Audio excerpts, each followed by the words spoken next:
It was a hot and dry morning in the Wild West. The sun blazed high above the dusty plains, casting long shadows and making the air shimmer with heat.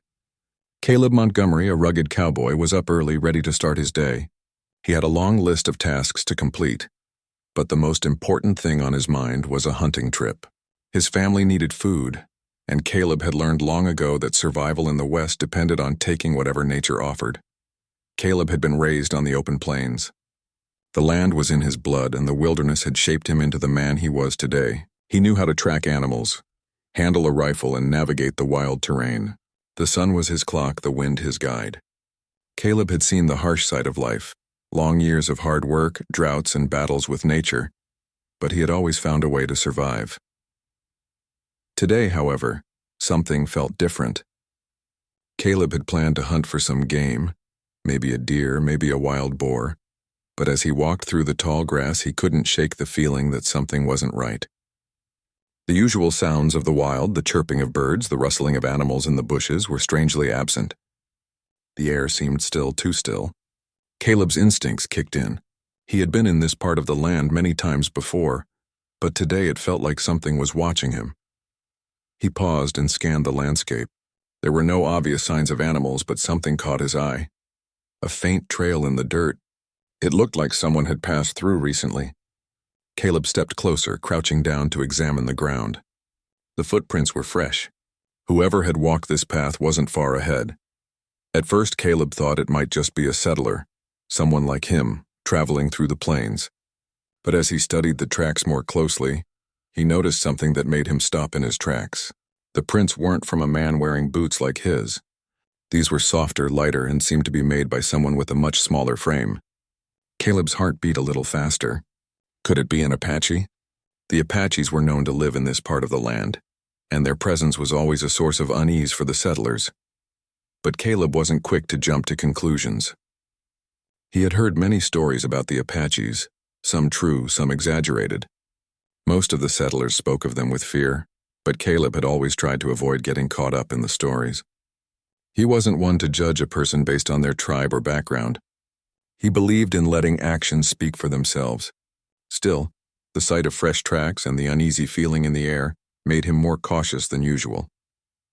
Caleb continued to follow the tracks, moving slowly and carefully. He was no stranger to being out here alone, but he knew better than to ignore the signs of danger. His father had taught him to be cautious in the wilderness. "The land is wild," his father often said. "It doesn't care who you are or what you've done. You're just another creature out here, and you have to earn your place." The trail led Caleb deeper into the plains toward a patch of thick brush. As he approached, he slowed his steps, listening closely. There was a faint sound, something he couldn't quite place. It wasn't the sound of an animal, but it wasn't quiet either. It sounded like a groan, a low, painful noise that made Caleb's stomach tighten. He instinctively dropped to a crouch, moving quietly toward the sound. When he reached the edge of the brush, he stopped. There, lying on the ground, was a woman. She was sprawled out, her clothes torn and stained with blood. Caleb's heart skipped a beat as he knelt beside her. Her face was pale and she looked unconscious, but she was breathing. The blood on her clothes was fresh, and Caleb could see that she had been wounded badly. For a moment, Caleb just stared at her in disbelief. This wasn't just any woman. It was clear by her features that she was Apache. Her skin was dark, her long black hair was tangled and matted with dirt, and her eyes were closed in pain. She was no older than Caleb himself, perhaps a little younger. But what shocked him the most was the arrow embedded in her side. It was a clean wound but deep, and blood still oozed from it, staining her clothing and the ground around her. Caleb's first instinct was to pull away, to turn around and leave. He had been taught all his life that the Apaches were dangerous, unpredictable, and that helping them could put him in danger. But as he looked at the woman lying there, something stopped him. The survival instincts that had been hammered into him from a young age began to take over. She was human, just like him, and she was in trouble. For a moment, Caleb debated what to do. He could leave her, let the desert take care of her. After all, she was Apache. But that thought didn't sit right with him. He had seen too many people suffer in this land. People who had no choice but to survive just like him. He wasn't about to let her die out here alone. Without wasting any more time, Caleb gently lifted her into his arms. She was light, though her body felt limp and lifeless. Caleb adjusted his grip carefully, trying not to hurt her further. He knew that moving her could make things worse, but he didn't have much of a choice. The sun was beginning to set, and the wilderness could be even more dangerous at night. Caleb set out toward his ranch, determined to get her back and tend to her wounds. As he walked, he couldn't help but wonder what had happened to her. Had she been abandoned by her people? Was she part of a group that had been attacked?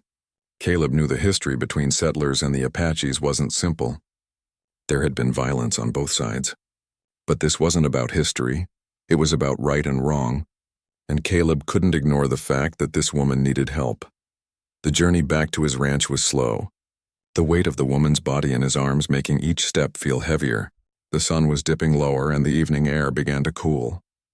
Caleb's mind raced with thoughts of what to do when he got back. What would his father say? His family wasn't exactly known for their tolerance of the native tribes. But Caleb wasn't sure he cared. She was hurt. That was all that mattered. By the time Caleb finally reached the small cabin he called home, the sky was turning dark. His father, a gruff and stoic man, was sitting outside smoking his pipe. He looked up in surprise when Caleb approached, the Apache woman still cradled in his arms. "What in tarnation is this, Caleb?" his father asked, his voice hard with suspicion. "She's hurt," Caleb replied quickly, his voice tight with urgency. "I found her out there. She needs help, Pa. Please, we don't have time to argue. I have to take care of her." For a moment, Caleb's father didn't say anything. He just stared at the woman in Caleb's arms, his expression unreadable. Then, with a reluctant nod, he stood up. "All right, get her inside. We'll see what we can do." Caleb didn't waste any more time. He carried the woman into the cabin, setting her down gently on a cot near the fire. His father followed closely behind, and together, they began to tend to her. Caleb knew it was the right thing to do, even if it meant facing difficult questions later. But for now, all that mattered was that the woman wasn't alone anymore. She had a chance to survive, and Caleb was determined to make sure she took it. The days following the arrival of the wounded woman at Caleb's ranch were filled with uncertainty and tension. Caleb had done his best to make her comfortable, but the situation was far from ordinary. His father, though skeptical and cautious, helped as much as he could. Despite the obvious discomfort both men felt in tending to someone from a different tribe, there was no question about one thing: the woman needed help. As the days passed, Caleb found himself more and more absorbed in the care of the Apache woman, whose name he learned was Ayanna. Though she was still weak from the injuries and the blood loss, there was something about her quiet strength that left an impression on Caleb. Her dark eyes, though weary, held a depth that he couldn't quite understand. At first, Ayanna barely spoke. She lay on the cot, her eyes closed for long stretches of time, only waking occasionally to drink water or to allow Caleb to change the bandages on her side. Her body was healing, but her mind seemed distant. Caleb had noticed that she would stare off into the distance as if lost in her thoughts, even though she was in a place of safety.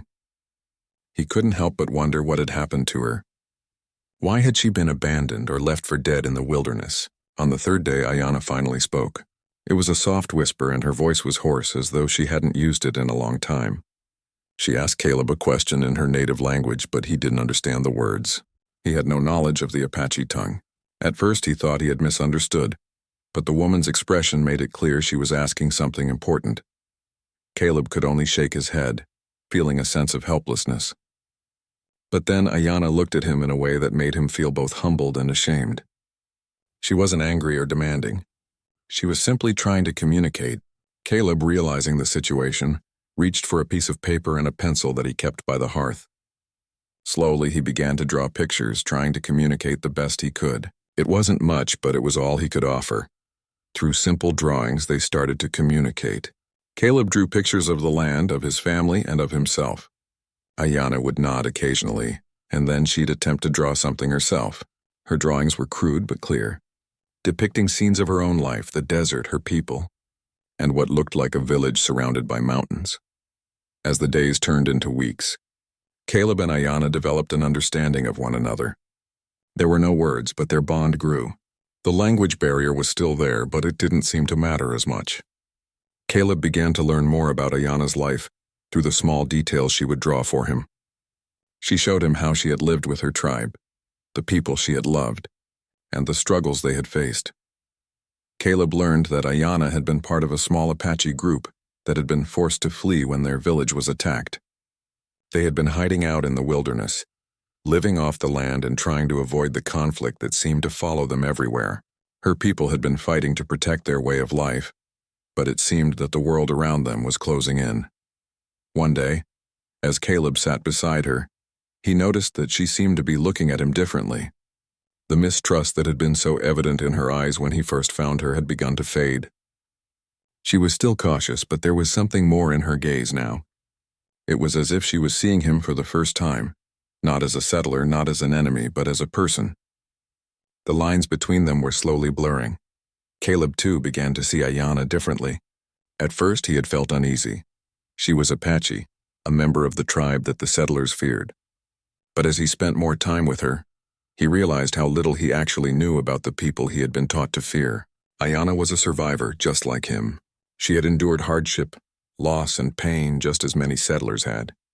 Her struggle was not so different from his own. One evening, as the sky turned purple with the setting sun, Caleb sat outside with Ayanna. The air was cool, and the stars were starting to twinkle above them.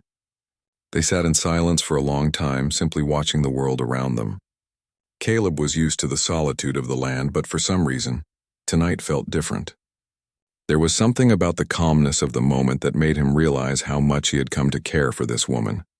Ayanna turned to him, and for the first time, she spoke clearly. Her words were still in Apache, but this time Caleb understood. She had been trying to say thank you. The words were simple, but they carried a deep meaning. Caleb looked at her, and for a moment neither of them spoke. The silence between them wasn't uncomfortable. It was the kind of silence that comes when two people understand each other without needing to say anything, but the quiet was broken by the sound of hooves in the distance. Caleb's heart sank as he stood up, his instincts immediately going on alert. He motioned for Ayanna to stay behind the cabin, and he quickly moved toward the sound. In the distance, he could see riders approaching. His mind raced. Were they Apaches looking for her, or were they settlers who had learned of her presence and wanted to take matters into their own hands? As the riders drew closer, Caleb's heart beat faster. There was no time to think. He had to act fast. But as they got closer, he recognized them, two of the men from his ranch along with his father. The tension in Caleb's chest slowly eased as they approached. His father looked stern as always, but there was something in his eyes that Caleb couldn't quite place. "What's this, Caleb?" his father asked, eyeing him carefully. Caleb glanced back at the cabin where Ayanna was watching from the window. He took a deep breath, trying to calm his nerves. "She's hurt," Caleb explained, his voice firm but not defensive. "She needed help. I couldn't leave her out there." For a moment, his father said nothing. The two men stood facing each other, the weight of the moment hanging between them. Finally, Caleb's father nodded. "I don't know what's right, son, but I trust you." Caleb didn't know what to say. His father's words were unexpected, but they meant everything to him. And in that moment, Caleb realized that the world didn't have to be divided into settlers and natives, or enemies and allies. Sometimes it was just about doing what was right for a person in need. He didn't know what the future held, or whether the bond between him and Ayanna could ever be fully accepted by the world outside. But he knew one thing: what they shared was real, and it was stronger than any boundary the world could place between them. For the first time since he had found Ayanna, Caleb allowed himself to feel a sense of peace. Whatever happened next, he knew they had already crossed a line, one that neither of them could turn back from. But that didn't matter. In the end, they were just two people who had found each other in the wild, each of them searching for something they had lost. And together they were starting to find it again.